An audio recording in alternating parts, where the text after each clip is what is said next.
여러분들은 복된 삶을, 행복한 삶을, 감사한 삶을 매일매일 누리고 살아가십니까? 여러분들은 어떤 사람들이 복되고 행복한 사람 또는 축복받은 사람이라고 생각하십니까? 세상 사람들은 흔히 이런 질문에 대해서 그렇게 얘기하겠죠. 야, 돈을 많이 번 사람은 행복한 사람 같습니다. 또는 세상적으로 성공해서 명예를 얻은 사람이 성공한 사람 같습니다. 또는 어떤 사람들은 자식들이 다 자기 나름대로 성공해서 자리를 잡아 잘 사는 사람은 성공한 사람 같습니다. 라고 말할 수 있습니다. 사람들은 대부분 그렇게 생각합니다. 하지만 우리가 욥기를 읽어보면 아는 것처럼 세상이 사람들이 다 생각할 때 야, 저 사람은 행복한 사람이야, 성공한 사람이야 라고 생각하는 그 기준들, 돈과 명예와 권력과 자녀의 축복들조차도 어느 한순간에 폭풍우가 몰아치면 다 쓸려 없어질 수 있는 것이 그런 세상 사람들이 평가하는 기준들입니다. 우린 한치 앞을 모르죠. 얼마 전에도 미국에 큰 허리케인이 오고 토네이도가 와서 멀쩡한 동네가 완전히 쑥대밭이 되는 것을 보았습니다. 아직도 그것은 회복 중에 있습니다.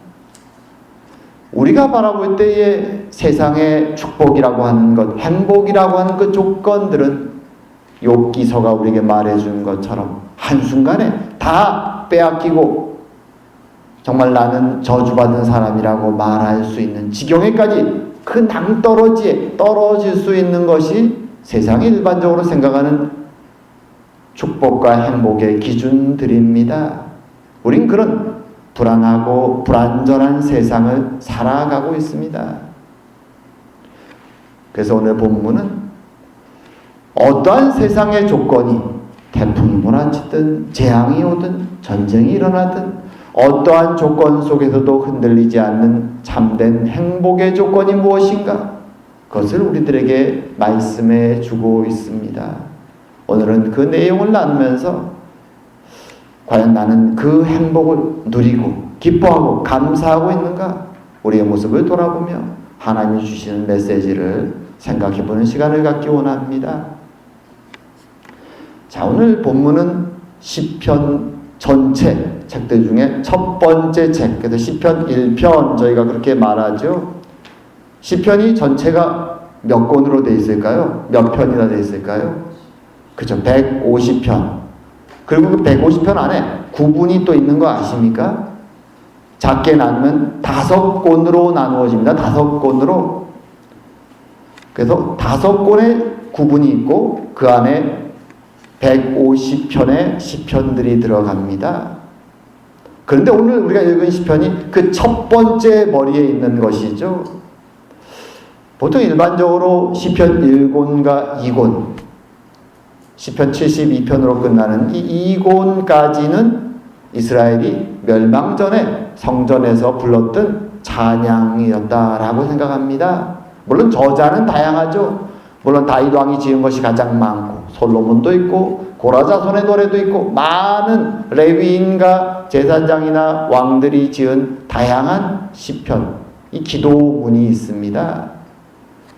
하지만 구성이 다양하죠. 그래서 1, 2편은 일반적으로 1, 2권은 앞에 나오는 72편에 해당하는 내용은 왕국이 멸망하기 전에 성전에서 불렀던 시편이라고 생각하고 뒤에 나머지 3권, 4권, 5권은 아마도 포로기 때 그동안 써있던 시편들을 마주 정리해서 순서를 정하고 이렇게 만들었다라고 생각합니다. 그래서 포로기에 돌아와서 이 시편으로 150권을 가지고 찬양했다라고도 말하죠.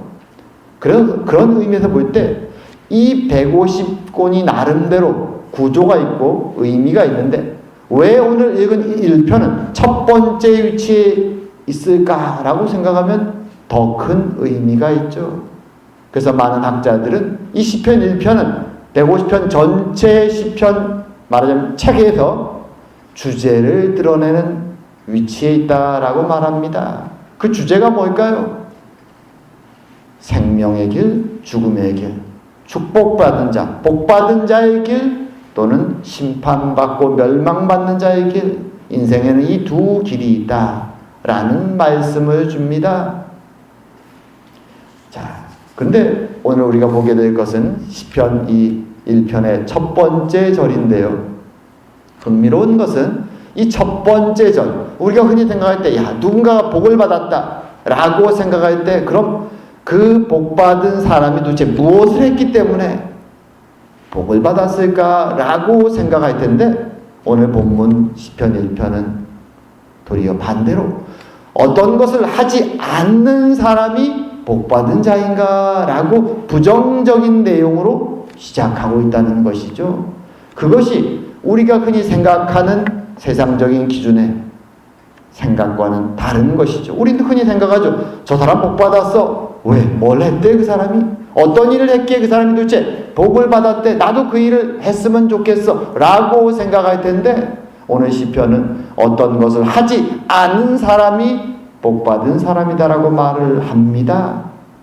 자, 여기서 첫 구절, 복 있는 사람은 이렇게 시작하죠. 영어로는 보통 blessed is the man 이렇게 하는데, 이 첫 번째 단어, 히브리 단어로 보통은 아샤르라는 이 명사에서 왔다고 생각하는데, 이 단어는 주로 어떤 때 쓰이냐 하면 오늘 본문처럼 축복받은 사람에 대해서 그 사람이 받은 축복의 조건과 상태를 보고 저절로 입이 열어지면, 와, 저 사람은 복받았구나, 저 사람은 행복하겠구나 라는 감탄으로 쓸 때 항상 이 단어가 첫 번째 쓰입니다. 그래서 영어 성경들은 대부분 감탄문으로 blessed라고 시작을 하죠. 또는 happy is 이렇게 시작을 합니다. 단순히 축복이라는 딱 명제가 아니라, 복 받은 사람이라는 명제가 아니라 그 사람의 조건, 누구나 보면 와, 정말 행복하겠다 라고 느끼는 감탄어가 바로 이 첫 번째 단어입니다. 그럼 누구나 보면 와, 축복받았구나, 행복하겠다라고 생각이 드는 그 감탄스러운 내용이 어떤 것인가? 우리의 기대와 달리 거기에는 어떤 것을 하는 사람이 아니라 하지 않는 사람에 대해서 세 가지 내용이 언급됩니다. 사실 이 세 가지는 서로 전혀 다른 내용이 아니라 사실은 밀접히 관계된 내용이지만 어떤 면에서 조금씩 점진적으로 확대돼 갑니다. 그래서 거기 보면 재밌는 내용이 있죠. 악인들, 죄인들, 오만한 자들, 비슷한 내용이죠. 동사가 뭡니까? 따르지. 사실 이게 걷는다는 의미입니다. 걷고 서고 앉는다. 뭔가 그림이 그려지죠. 어떤 사람이 길을 가다가 길을 서고 주저앉아 버리는 모습이죠. 그래서 시편 1편은 비슷한 내용의 구절들을 사용하면서, 하지만 점점점 악인의 모습에 가까워지는 그런 모습을 또한 설명합니다. 하나씩 한번 내용이 도대체 무엇을 말하는가 한번 생각해 보기 원합니다. 첫 번째 내용, 악인의 꾀를 따르지 않는다라고 말하죠. 이 사람이 정말 행복한 사람이다 이렇게 얘기합니다. 여기 악인이란 단어가 나옵니다. 악인, 영어로 wicked 뭐 이렇게 표현되는데요. 우리가 보통 악인 이러면 어떤 사람을 떠올립니까? 나쁜 짓을 엄청 많이 하는 사람, 그렇죠? 세상 윤리적으로 볼 때 범죄자 같은 정말 나쁜 짓을 많이 하는 사람, 마음속까지 악한 사람, 그리고 그 악한 사람의 정반대되는 개념을 생각하면 우리 흔히 착한 사람, 선한 사람 이렇게 생각하죠. 악한 사람과 선한 사람. 근데 성경에서는 이 악하다라고 말하는 라샤라는 히브리어 단어에 항상 대칭이 되는 단어를 선하다, 토브라는 단어를 쓰지 않고 제디크라는 의인, righteousness, 의롭다라는 사람, 의로운 사람을 항상 반대말로 씁니다. 이게 좀 특이하죠. 우리가 생각할 때 악인은 선인하고 반대말인데, 우리 한국말에서는, 히브리 말에서는 악인은 의인과 반대말입니다. 이게 무슨 말일까요? 의롭다는 사람은 어떤 사람입니까? 선한 사람과 의로운 사람은 좀 다르죠. 우리가 흔히 선하다 그럼 마음이 착한 사람 이렇게 생각합니다. 하지만 의로운 사람은, 특별히 성경적인 개념에서 의로운 사람은 어떤 사람이냐? 하나님을 두려워하고 하나님의 뜻에 순종하며, 그래서 하나님이 보시기에 이 사람은 의로운 사람이라고 하나님이 인정하시는 사람을 성경은 의롭다라고 말합니다. 그럼 악인이 어떤 사람일까요? 하나님을 두려워하지 않고 하나님의 뜻을 따르지 않고 자신 욕망에 따라 살아가는 사람이죠. 의인은 하나님의 뜻에 순종하지만 악인은 불순종하고 자기 욕망대로 살아갑니다. 그래서 간혹 성경들 중에는 더 위키드라고 이 악인을 번역하기도 하지만 더 언가들리로 번역하는 성경들도 있습니다. 왜냐하면 이 말이 의로운 자의 반대말이기 때문에, 다른 말로 불경건한 자, 하나님을 대적하는 자를 의미하기 때문에 그렇습니다. 자, 우리는 사실 세상을 살면서 내가 선과 악을 판단하고 나는 그 속에서 세상 악한 사람들의 꾀나 생각들, 계획들을 따라가지 않고 내가 판단해서 좋은 것을 할 수 있다라고 생각할 때가 참 많습니다. 하지만 세상을 살아가는 것은 그렇게 쉽지 않습니다. 더군다나 세상의 대부분이 하나님을 떠나서 악한 길을 걸어갈 때 그 악한 사람들 속에서 나는 다르게 잘 판단하고 살아가는 길은 참 어렵습니다. 얼마 전에 통계를 하나 봤는데 20년 동안 미국에서 통계를 낸 자료입니다. 특별히 선거와 관련된 통계인데요. 지금 미국 대통령 선거가 이제 다가오죠. 그래서 미국 사람들이 아주 반쪽으로 나뉘어져서 한쪽은 이쪽 공화당, 한쪽은 민주당 이렇게 지지합니다. 이 통계가 되게 흥미로운 게 무엇인가 하면 자신이 어떤 대통령이 딱 당선됐을 때 두 파가 있지 않습니까? 지지했던 사람, 반대했던 사람들. 그 사람들에게 이 재임 기간 동안, 한 대통령의 재임 기간 동안 물어보는 것이죠. 당신은 지금 경제적으로 나라가 잘 되고 있다고 생각하십니까? 잘 안 되고 있다고 생각하십니까? 그러니까 자신이 지지하는 사람이 대통령이 됐을 때 그 사람은 그 재임 기간 동안 그래도 경제가 잘 돌아가는 것 같습니다 라고 경제에 대해서 긍정적인 평가를 냅니다. 근데 똑같은 기간 동안 자신이 찬성하지 않았던, 지지 않았던 사람이 대통령이 된 사람은 경제가 좋지 않습니다. 살기가 어려워요. 분명히 똑같은 시간을, 똑같은 시대를 살아가는데 이 두 그룹이 전혀 다른 평가를 내는 것을 통계로 잡아내고 보고하는 것을 봤습니다. 이게 무엇을 말합니까? 사람들은 자신들이 똑똑하고 이성적이고 논리적으로 내가 살아가는 세상을 판단하고 있다라고 생각하지만 실제로 우리는 자신이 어떻게 생각하냐에 따라서 자신 주변의 사람들과 세상의 영향 속에서 그 감정 속에서 판단하고 결정하고 살아간다는 것입니다. 그러기에 오늘 본문에서 악인들의 꾀를 따르지 아니하는 자를 보면서, 왜? 세상이 다 그런 생각으로 가득 차 있기 때문에 그 속에 살면서 그 생각을 따라가지 않고 살아가는 사람은 복이 있다 라고 성경이 말하는 것입니다.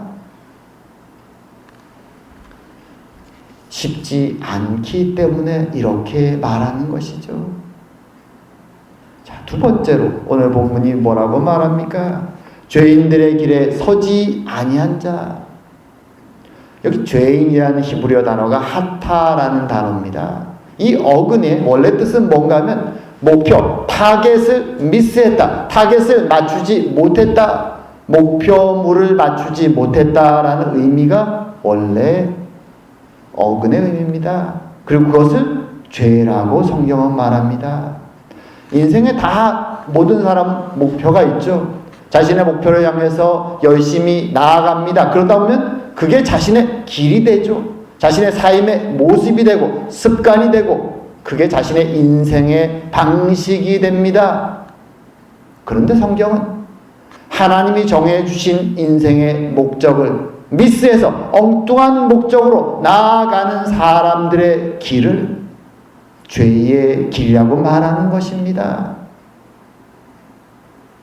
그리고 그 길을, 그 삶의 방식을, 습관을 따르지 않는 사람, 거기서 벗어난 사람. 왜? 모든 사람들이 그 길을 가고 있기 때문에 하나님을 떠난 모든 사람들이 하나님이 원하시는 삶의 목적이 아니라 자신의 욕망과 세상이 바라고 자랑하는 그것을 따라 다 그 길을 달려가고 그 습관을 따라 행동을 따라 걸어가기 때문에 거기서 벗어난 사람은 복받은 사람이다라고 얘기합니다. 이 습관을 교정하고 아는 것은 굉장히 어렵습니다. 예로 운동선수를 들 수가 있죠. 운동선수가 잘하기 위해서는 코치가 필요합니다. 그렇죠? 코치가 새로 부임하면 코치들은 선수들의 동작, 자세를 봐줍니다. 만약 수영선수다. 그럼 코치는 그 선수의 폼을 보죠. 자유형인데 지금 스트로크나 손의 자세가 도대체 뭐가 문제가 있는가? 그것을 교정하고 고치면 스피드가 올라가기 시작합니다. 야구도 마찬가지죠. 투수가 있습니다. 유명한 투수 코치는 딱 몇 번만 보면 바로 압니다. 지금 저 투수의 문제가 뭔가, 손을 올리고 내리고 던지는 포인트가 도대체 어디서 문제인가? 그 포인트대로 투수의 폼을 고치면 공이 스피드가 올라가고 공이 잘 들어가기 시작합니다. 타자도 그렇죠. 타자 코치가 그 사람을 딱 보면 압니다. 어디가 잘못됐는지. 그래서 코치들이 선수들의 잘못을 지적하고 고쳐주면 그 선수는 실력이 늘어납니다. 신앙도 마찬가지입니다. 우린 우리 스스로 나의 문제를 잘 깨닫지 못합니다. 내 지금 인생 속에서 내 목표 중에 어디가 잘못됐는지, 내 삶의 습관들 속에서 도대체 어디가 잘못됐는지 우리는 잘 보지 못합니다. 왜? 남들도 다 그렇게 살아가고 있기 때문에. 하지만 말씀을 보고 기도를 하면 하나님의 말씀은, 하나님의 음성은 우리에게 나의 목표가, 나의 삶의 습관이 도대체 어디서부터 잘못됐는지 지적해 주십니다. 그리고 그것을 하나씩 하나씩 교정해 나갈 때 오늘 본문은 우리에게 너는 복받은 사람이다, 너는 행복한 사람이다 라고 말씀해 주시는 것입니다. 그리고 세 번째로 오만한 자들의 자리에 앉지 아니하고 라고 말하죠. 오만하다는 것, 다른 말로 교만한 것. 사실 쉽게 생각해서 세상 살아가면서 제일 꼴보기 싫은 사람들 중에 하나가 교만을 떨고 오만을 떠는 사람들이죠. 어떤 집단이나 모임에 있어서 가장 트러블 메이커가 되는 사람들도 이런 사람들이죠. 인간관계에서 다 싫어합니다. 교만하고 오만한 사람들. 얼마 전에 흥미로운 심리학자의 이야기를 들은 적이 있습니다. 그 심리학자가 한국 사람과 일본 사람을 얘기하면서 이렇게 얘기합니다. 한국이나 일본은 서양에 비해서 집단 문화가 굉장히 강하다. 뭔 말인가 하면 사람들, 자기가 속해 있는 그룹의 사람들의 시선을 신경 쓰며 산다는 것이죠. 그런데 이 두 민족이 그럼에도 불구하고 큰 차이가 있다라고 얘기합니다. 뭐냐면 일본 사람들은 자신의 집단 사람들의 신경을 많이 쓰면서 어떻게든 튀지 않으려고 노력한다라고 말합니다. 그래서 집단 사람들의 말이나 행동이나 옷이나 습관, 모든 것에 있어서 똑같이 비슷하게 튀지 않고 행동하려고 노력합니다. 만약 튀면 그 사람은 따가 되는 것이죠. 그래서 외톨배기가 돼서 외롭게 살아야 됩니다. 근데 한국은 좀 다르다고 말합니다. 한국 사람들은 도리어 그 집단 속에서 다른 사람들의 시선을 많이 의식하지만 튀지 않는 것이 아니라 도리어 약간은 튀려고 노력합니다. 더 나아지려고, 다른 사람들보다 더 멋져 보이려고, 더 나은 사람처럼 보이려고 노력한다고 합니다. 그래서 굉장히 비슷한 집단 문화를 가지고 있음에도 불구하고 한국과 일본이 차이가 난다라고 말하죠. 하지만 일본에서와 마찬가지로 한국에서도 어느 선을 넘어서 튀는 것이 정도를 넘어서 갑질에까지 이르면 모든 사람이 싫어하고 사람들로부터 비난을 당하죠. 교만도 오만도 선이 있는 것이죠. 사실 성경에서도 이 오만한 자, 교만한 자의 문제를 지적합니다. 하지만 특별히 성경이 더 지적하는 것은 무엇인가 하면 사람 사이에 교만과 오만이 많은 문제가 있지만 더 큰 심각한 문제는 하나님에 대한 교만과 오만이라고 말합니다. 하나님에 대해서 오만한 자, 교만한 자가 어떤 사람입니까? 하나님의 역사를 알면서도 하나님의 뜻을 무시하고 자신의 욕망을 따라 걸어가는 사람입니다. 대표적인 사람이 바로 왕이죠. 애굽의 바로 왕. 하나님의 기적과 역사를 목격했습니다. 자신의 백성들이 그것 때문에 어려움에 처하는 것을 압니다. 하지만 항복하지 않습니다. 스터번하게, 고집스럽게, 교만하게 자신이 신의 아들임을 부르짖으며 계속 버티는 것이죠. 그런 자들에게는 하나님의 심판이 내린다고 성경은 말합니다. 오늘 본문에서는 이 세 가지 그룹의 사람들을 말하면서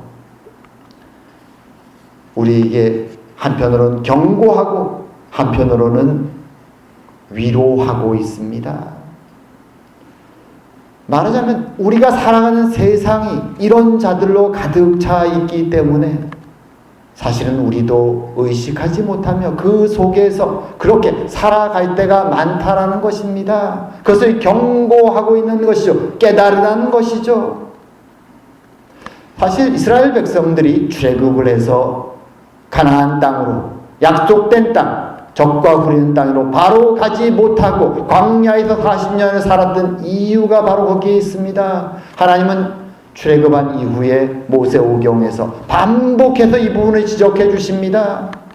가나안 땅에 가면 그곳은 타락한 문화가 있다. 절대로 그들의 문화를 보고 배우지 말아라. 왜냐하면 하나님은 이들이 준비 없이 그 땅에 가면 그 인간적 타락한 문화에 너무나도 쉽게 빠져들 것을 알고 계셨기 때문입니다. 그래서 경고하셨고, 그리고 40년 동안 도대체 가나안 땅에 가서 그들과 함께 살아야 됨에도 불구하고 그들과 너희들이 무엇이 다른가를 알아야 된다고 말씀하시는 것이죠. 세상의 생각이 아니라 하나님의 생각이 무엇인지 알아야 되고, 세상의 습관이 아니라 하나님 백성의 습관이 무엇인지 알아야 되고, 세상 집단의 이론으로 살아가는 것이 아니라 하나님의 백성의 이론으로 살아가는 것이 무엇이 다른지를 훈련하고 알아야 된다고 말씀해 주시는 것입니다. 우리는 세상을 속을 살아가지만 그들과 다른 존재라는 것을 깨달으라고 경고해 주시는 것입니다. 우리가 경각심을 갖고 깨어짓지 않으면 우리는 너무나도 쉽게 구약 역사에서 이스라엘 사람들이 그러했던 것처럼 타락한 문화에 빠져들고 그들의 생각과 습관과 그리고 나중에는 그들처럼 이론으로 살아가게 되는 타락의 길이, 멸망의 길이 기다리고 있음을 말씀해 주는 것입니다. 하지만 한편으로 또한 위로의 말씀이기도 합니다. 세상 속에서 크리스찬들이 남들이 다 가는 그 방식을, 생각을 따라가지 않고 크리스찬으로 살아가면 어떻게 될까요? 사람들은 뒤에서 수군거리죠. 자기만 잘났나? 자기만 거룩한가? 자기만 다른가? 라고 손가락질하는 경우가 굉장히 많습니다. 다 얼렁더얼렁 그렇게 대충 살면 되지 뭘 저렇게 거룩한 척 티를 내나? 라고 비웃을 것이 뻔합니다. 많은 신앙인들은 그래서 오늘날 세상을 살아갈 때 자신이 크리스찬이라는 것을 티내지 못하고 살아가는 경우도 굉장히 많습니다. 사람들이 비난할까봐. 오늘 주님은 우리에게 이 말씀을 통해 위로하시는 것이죠. 사람들이 비난한다고, 다르다고, 손가락질한다고, 주눅들지 말고 고개를 떨구지 말아라. 왜냐하면 너희들은 이미 축복받은 자들이기 때문이다 라고 말하는 것이죠. 우리는 성경이 우리에게 말하는 축복받은 상태가 어떤 것인가를 기억하는 것이 필요합니다. 성경이 계속 반복해서 말하는 축복된 상태는 에덴에서의 상태죠. 낙원에서의 상태입니다. 하나님과 친구처럼 지내고 거기에는 사나운 동물도 없습니다. 모든 동물들을 사람이 다스립니다. 그리고 열심히 그들과 함께 일하고 수고하고 평화롭게 하나님과 친구처럼 지내는 곳이 낙원이죠. 하지만 죄를 짓고 인간은 낙원에서 쫓겨나 서로 욕망 속에 살아갑니다. 하나님은 이제 그것을 돌이켜서 다시 우리를 하나님께 속한 하나님의 친구요 하나님과 벗이된 자로 낙원 속에 거하는 삶으로 인도에 가시기 원하시는 것입니다. 그래서 세상에 살아가지만 우리가 세상에 속한 자가 아니라 하나님의 백성, 하나님의 낙원에 속한 자임을 깨달으라고, 그것이 얼마나 축복이고 감사한 일인지 깨달으라고 말씀해 주시는 것입니다. 우리는 하나님으로 말미암아 그 축복을 누리고 살아갑니다.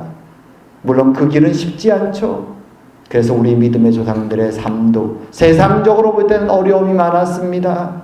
출애굽한 이스라엘 백성들도 40년을 광야의 길을 갔습니다. 초대교회 성도들은 로마의 박해 속에서 순수한 신앙을 지키기 위해 숨어 살았던 적도 많습니다. 지금도 터키에 가면 지하 도시가 있습니다. 믿음을 지키기 위해 그들과 같이 타락한 길을 가지 않기 위해 박해 속에서도 신앙을 지키기 위해 그들은 수고했습니다.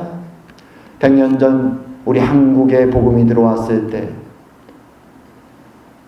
사람들은 우리를 보고 예수쟁이라고 불렀습니다. 때로 조롱 섞여서 때로 놀리면서 비판하면서 예수쟁이라고 불렀죠. 하지만 평양의 크리스찬들이 주일마다 서로 모여 예배를 드리고 삶 속에서 구별된 삶, 거룩한 삶을 살아가고 정직한 삶, 그것을 살아가는 모습을 보면서 손가락으로 예수쟁이라고 말하면서도 저들은 거짓말하지 않고 저들은 정직하고 저들은 우리와 다르게 살아간다라고 마음속으로 말했던 기록들이 남아 있습니다. 우리는 세상을 살아가는 것이 쉽지 않습니다.